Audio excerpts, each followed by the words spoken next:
Sam Seder, Emma Vigeland on the Majority Report. It is a pleasure to welcome back to the program Dave Weigel, writer at Semafor, author of the Americana newsletter. Do yourself a favor, folks. This is a great newsletter to catch up on. And not just like electoral stuff, but like sort of an electoral plus in my mind. Dave, welcome to the program. It's good to be back. Thanks, guys. And Thanks, I see Dave. you're in D.C. This is one of the first times I think we've spoken to you where you're not literally running to catch an airplane. That happens all the time. If it's after election day, that the odds of that are very high. And today, no, I'm in an office. It's very sterile and like THX 1138 looking. So we're ready to have a good conversation. All right, fantastic. Obviously, well, maybe we should start. I think people are not terribly surprised that Donald Trump and Joe Biden won most of the delegates last night.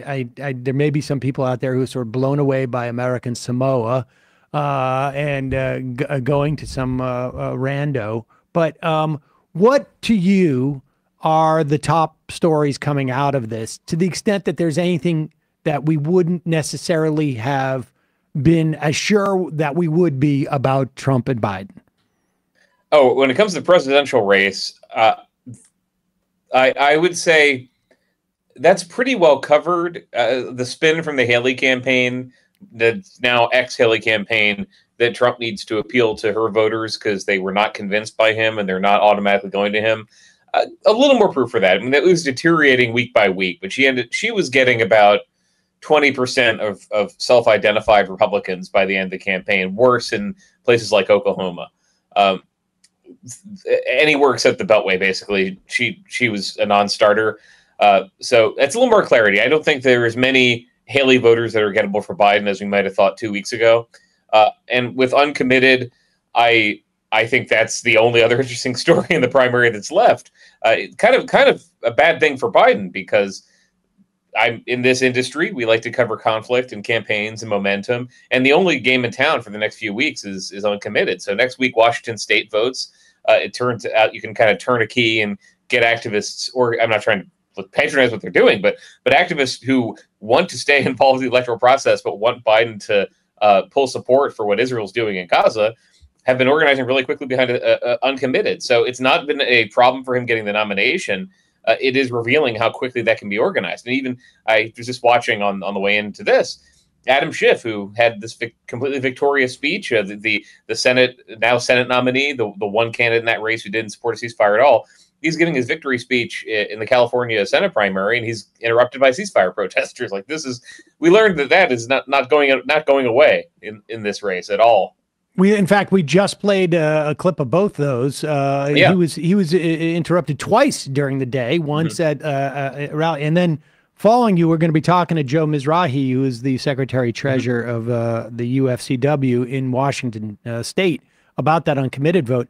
But I want to just let's just go back to the Haley thing for 1 minute. Is your sense, you've been on the road, you've been talking to these Haley voters. I think she overperformed the polling average in Virginia, but that is an open primary, so it's a little bit more difficult to sort of assess. But do you think that there is a significant portion of the Haley vote that will abandon Trump in the fall? Because my experience has always been Republicans, like 98% of the people who voted for Mitt Romney, 99 voted for Donald Trump and in 2016. Like, Republicans vote for Republicans. But do you have a sense that there's any that hadn't already defected in 2020? A few from 2020. There are voters for whom January 6th was a deal breaker and they cannot go back to Trump for that reason. Does that mean they'll vote for Biden? I feel like that's more likely than not voting at all. There are going to be voters who vote for Biden, and we saw this in 2020, then vote Republican down the ballot. I don't think that has changed a lot. There was a lot of opportunistic pro-Haley voting. A lot of independents and Democrats who were never going to vote for her, even if she was the nominee, and I met some, never going to vote for her, definitely never going to vote for Trump. They were always going to vote for Biden. So I think there's a small number of people who were committed to her version of the Republican Party, committed to not wanting Trump back, and they're going to be in play for Biden, who reached out to them immediately, put out a statement immediately. I noticed a statement that said more about Haley voters than he said about uncommitted voters so far. Because in Michigan, after that, Biden didn't say anything. He immediately appealed to Haley voters, which is a smart thing to do. But those voters are going to disagree with him on maybe 90% of policy. I'd say I'd leave aside, don't overthrow the government and support Ukraine. Those are the things they probably agree with him on. There are always voters like that. There are single or double issue voters. That's the Haley population. And yeah, we learned there are a lot of them in North Carolina, in Virginia, in Michigan, 300,000 in Michigan. A lot of those Haley voters, I do think, end up being tempted to vote for Biden. Interesting. And why do you think she was doing this? I mean, I know this is the whole campaign or the end stage? Staying in. Yeah. Mm-hmm. Well, one thing that's not a huge part of the coverage, but is true, is that she's now the first Republican woman and the first woman of color to win a primary for president ever, which she wouldn't have been if she just quit after she lost her home state. She stayed in through D.C. and Vermont, and she got that. She's going to walk away with more than 1 million votes. So she also, it was hard to read in some ways. You don't want to sound naive about politicians that they're, when are they being cynical? When are they being honest? You really did get the sense from covering her, though, that she, having started out in a position that she thought Trump was so damaged he couldn't be the nominee, kind of flip-flopped on whether she would even run against him. As the race went on, she had real contempt for what he was doing and how dishonest he was. Surprise, surprise, she worked for him. She should have known about this. It seems a little late to come to that conclusion. Right, I mean, we're 8 years after this guy first comes on the political scene. Well, now it's personally affecting her and in opposition to her. So, yeah, and I think she really did get more angry about the way he was attacking her personally and his Ukraine position. She believes that. She is a internationalist Republican who believes that if Trump gets in there and cuts a deal with Putin, the world's going to be less safe. She really did talk herself into that. And had donors talked into it too. So I thought it was sincere, her desire to stay in and become a more relevant figure on that side of the party, a very shrunken side of the party that's maybe 15 to 20% of the GOP and getting smaller. Maybe we'll talk about these other races that were on the ballot yesterday, but a big trend I was writing about last night, and we'll do more this week, is Republicans who crossed Trump in some way or crossed pro-Trump allies like Ken Paxton in Texas, they were losing their primaries or they were doing worse. There was much more opposition to them. I mean, she was standing for a section of the party that can win stuff, the Brian Kemp sort of Glenn Youngkin side of the party that has made a lot of concessions to Trump populism, but are also fiscal conservatives and love spending money on NATO. She really thinks that is in danger if Trump is just allowed 4 years with no opposition. So I thought that's why she was doing it. So some of the bragging rights you get from getting 1 million votes and being the first woman to win a primary in the GOP, and some of it was really, no, having seen this guy up close and seeing how he run against me, I can't just take this. And I mean, because I my sense just from afar was that she was looking to damage him in the general.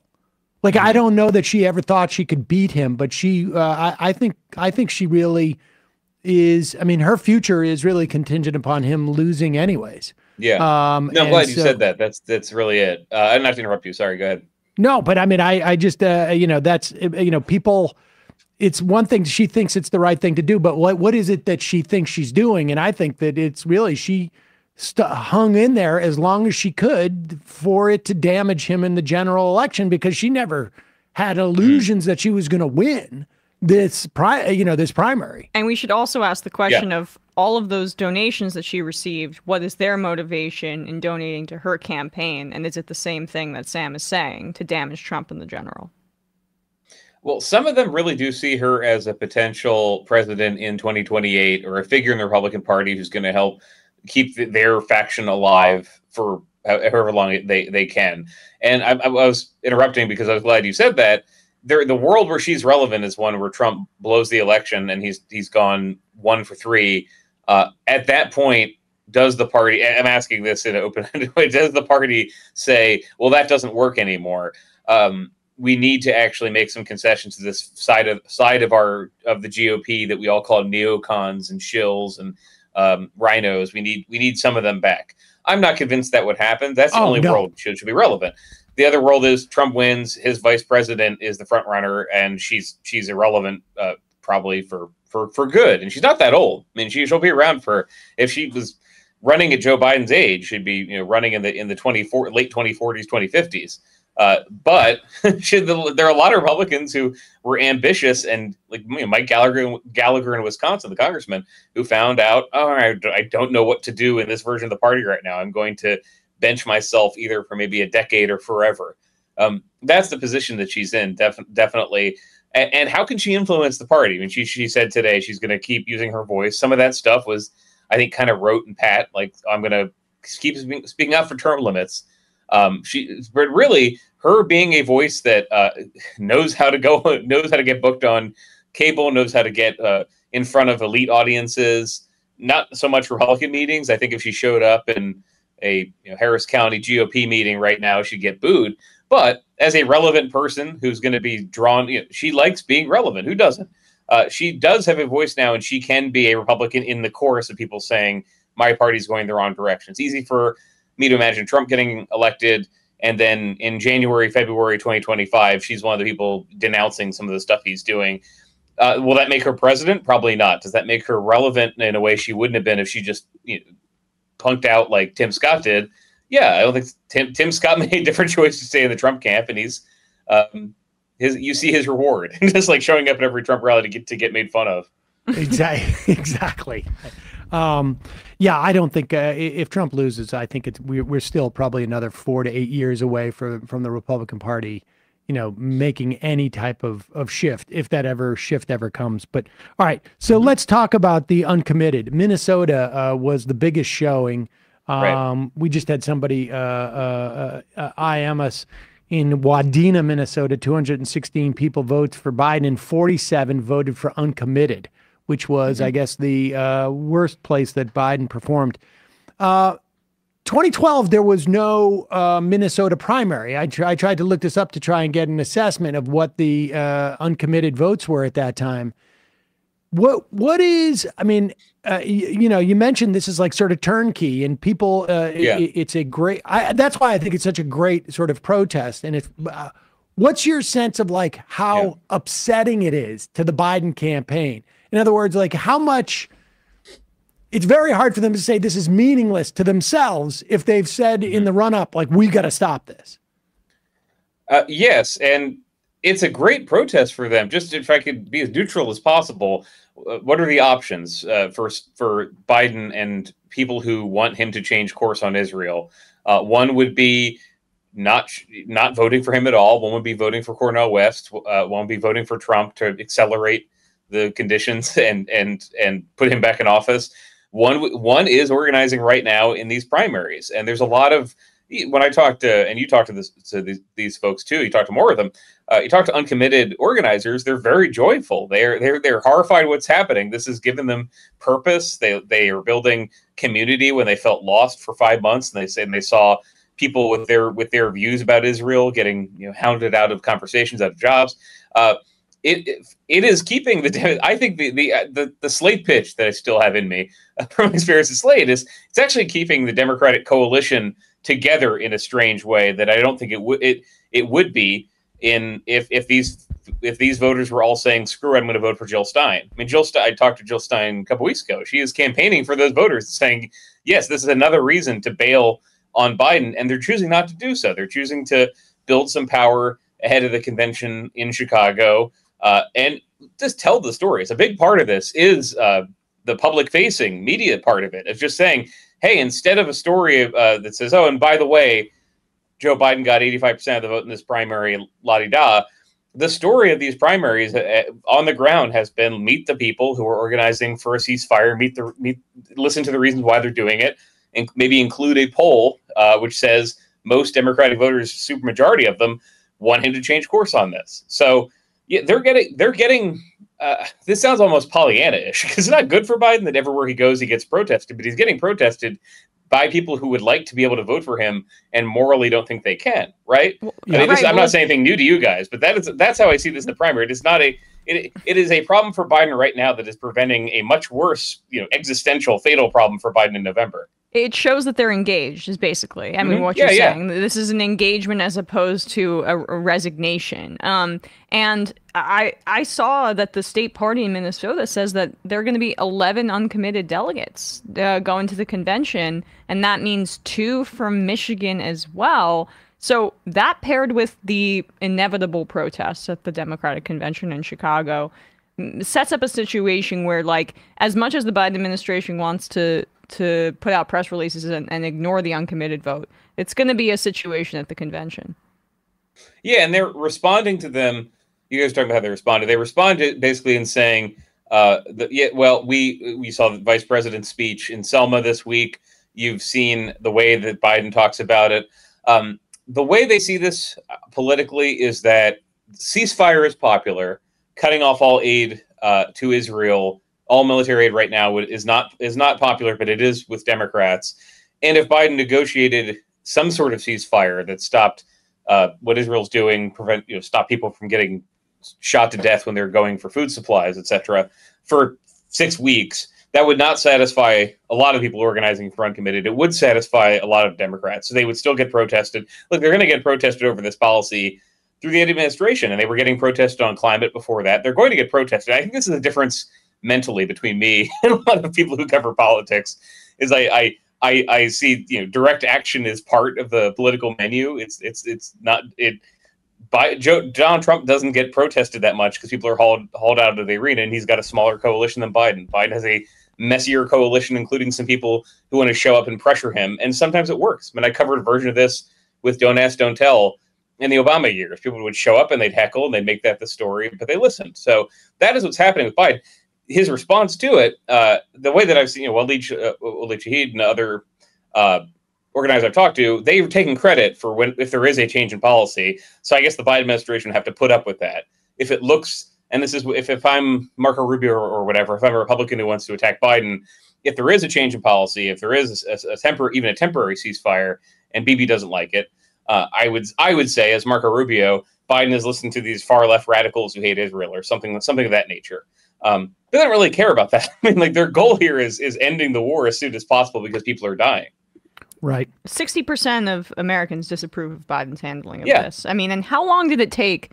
I know it's different because there's the nationalism element and the 9/11 part of it, but how long did it take for the public to begin to turn on the war on terror? It took a much longer. There was a much longer, years. And so this is a seismic shift in now. Okay, so tomorrow will be March 7th. In 5 months, is that 6 months? 5 months? I can't do math, but that's a very, very significant kind of shift for Biden, and that doesn't just confine itself to the Democratic far left activists or to Arab American voters in Minnesota or Michigan. All right. Yeah, I mean, for every uncommitted voter, there are several Biden voters who are sticking with him but wish he'd change the policy. Yeah. And we're going to be talking just a few minutes to Joe Mizrahi about this. Other big stories, obviously, California, we've talked about that. Schiff got protested twice.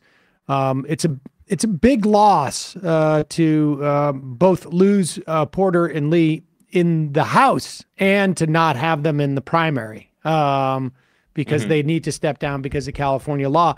But in that Orange County district, running to replace Katie Porter, talk about this AIPAC dynamic, because AIPAC is going to be the big story in a lot of these primaries. They dumped something like $4 or $5 million into that race. You wrote a piece about it. Probably end up being $5 million, yeah.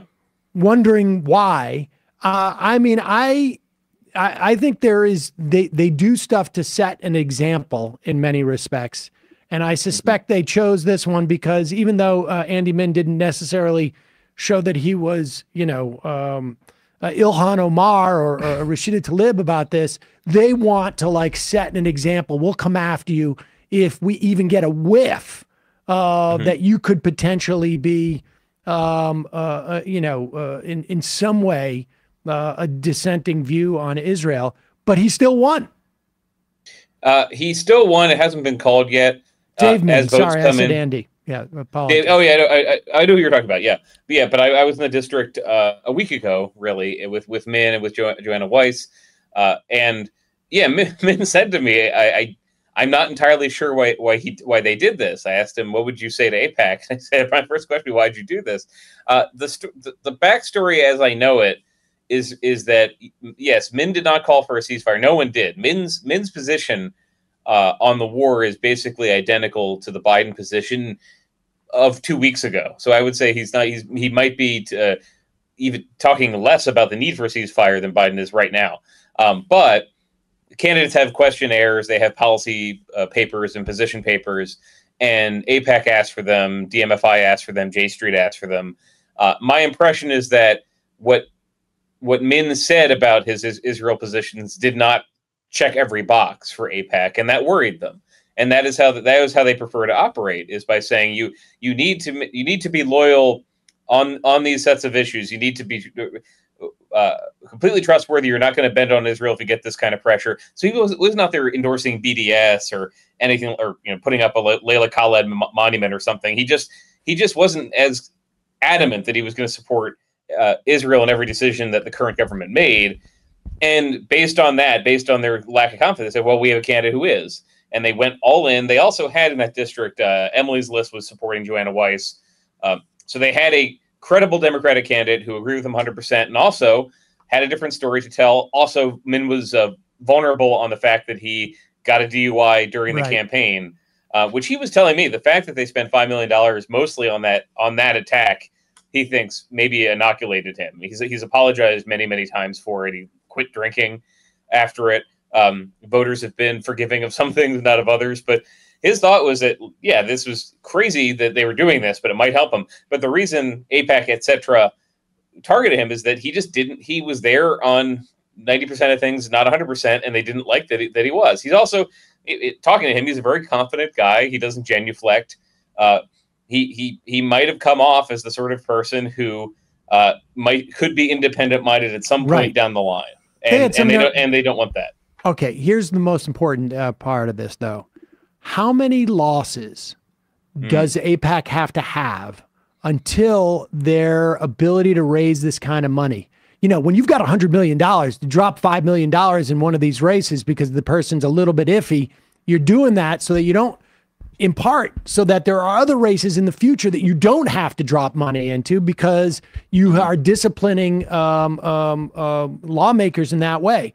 But the question becomes, when they start losing some of these races where they put $5 million in, I'm thinking, Summer Lee in the last cycle, but if there are 3 or 4 or 5 or 6 Dave Mins out there where they lose, their ability to go back to their funders and say, hey, we need to do this is going to be diminished because people are going to lose faith in them. Do you have a sense of what that figure is and, where the other big races for AIPAC are going to be?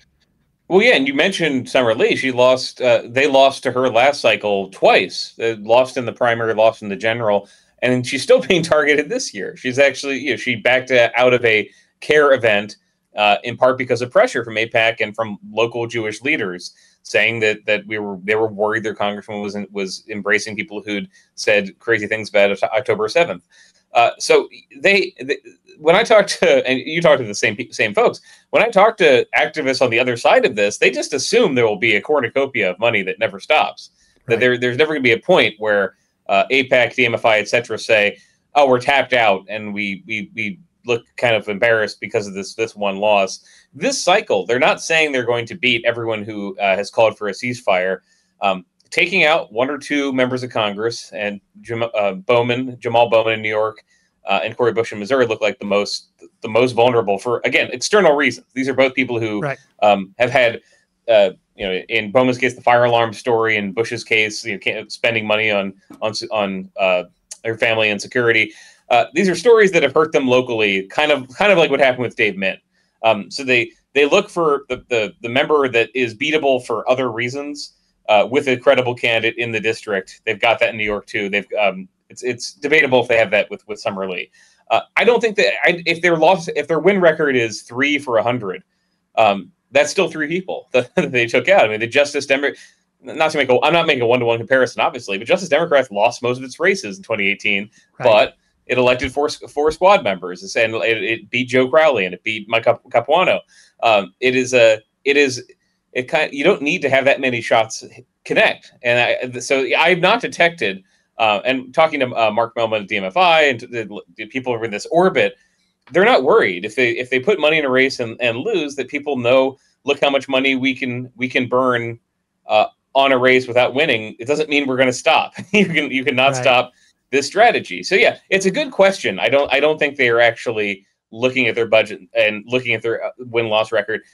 Will we notice a win-loss record? Certainly. But if you're a member of Congress, just in a vacuum, would you prefer to have $5 million spent against you or not have $5 million spent against you? You prefer to not have it at all. And just the threat of it remains really potent, even if they don't win everything. On some level, losing and then being able to continue to spend is almost more terrifying than winning in a couple of instances, I guess. But all right. The other big stories, just let's run through them really quick. What are things? I mean, obviously in North Carolina, there's going to be a governor's race with frankly, a raving lunatic. But outside of North Carolina, what else did we miss? Well, Texas was fascinating. There were 2 races, in Travis County and Harris County, 2 races for DA, where in Harris it was a fairly conservative, criminal justice reform skeptical incumbent who lost in a landslide. In Austin, it was an incumbent. This is one of the stranger stories of the night. A progressive DA who got elected in 2020, took office in 2021. In his tenure, lots of crimes have fallen below what they were before he took over. But the narrative in Austin, and this has been litigated in a few elections since 2020, in Austin, the narrative there was, we elected a progressive and look how bad things got. If you've been to Austin the last few years, there's some patchy parts of 6th Street, but it clearly has not fallen into disrepair. They both won, but just as interesting was a lot of Republicans, I think 6 so far, and it might go up to 10, who had voted to impeach Ken Paxton or had crossed Greg Abbott on his school vouchers plan. Paxton and Abbott and their allies, including the Club for Growth, Jeff Yass, etc., spent money to beat them. And I mean, Ken Paxton's impeachment attorney in Texas probably, as of this morning, probably beat a state rep who voted to impeach Paxton, a Republican. And so the Republican Party got more conservative. Where voters had the chance to make them more conservative, they got more conservative. In North Carolina, there was a Turning Point USA campus leader who beat an incumbent, is going to sail to the state legislature.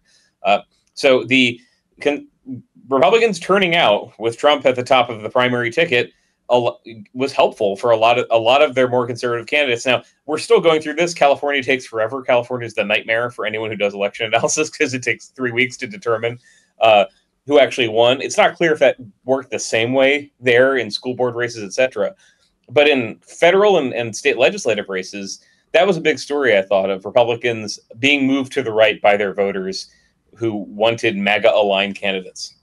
That's going to we're probably going to be revisiting that story in the general when these people have to come in, even in Texas or California, or certainly California, but and maybe even in North Carolina, I would imagine, and other states like that. I mean, if that's happening, if they're fielding candidates who are that much more Trumpy, it could mean pickups, I guess, for Democrats in those areas, theoretically, right? But I guess we'll see. Some Democrats I was talking to today were optimistic. I mean, Texas Democrats have had bad and good luck, but they're doing a little bit worse in the Rio Grande Valley. They're doing much better in the suburbs, and they have been gaining ground. Like if the speaker, the big race there, Speaker of the House of Texas, who again had crossed Paxton, had crossed Abbott. If he loses his seat, they probably don't pick that up. But the story they'll tell is, look, we're the party that's sane, and we're one. I mean, the reason school vouchers plan in Texas failed in Republican legislature is because it's not popular. They will run. They have a message to run on, like Democrats in Michigan, Pennsylvania, tougher state. But yeah, that's a good point. They really are optimistic they can start chipping away at Republican control in that state.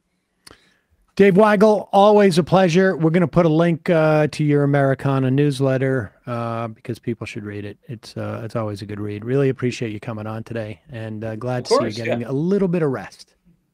Just a little, and I'm looking forward to this next interview. I'm going to hang up and listen. Okay, great. Awesome. We'll talk to you soon. Thanks, Dave.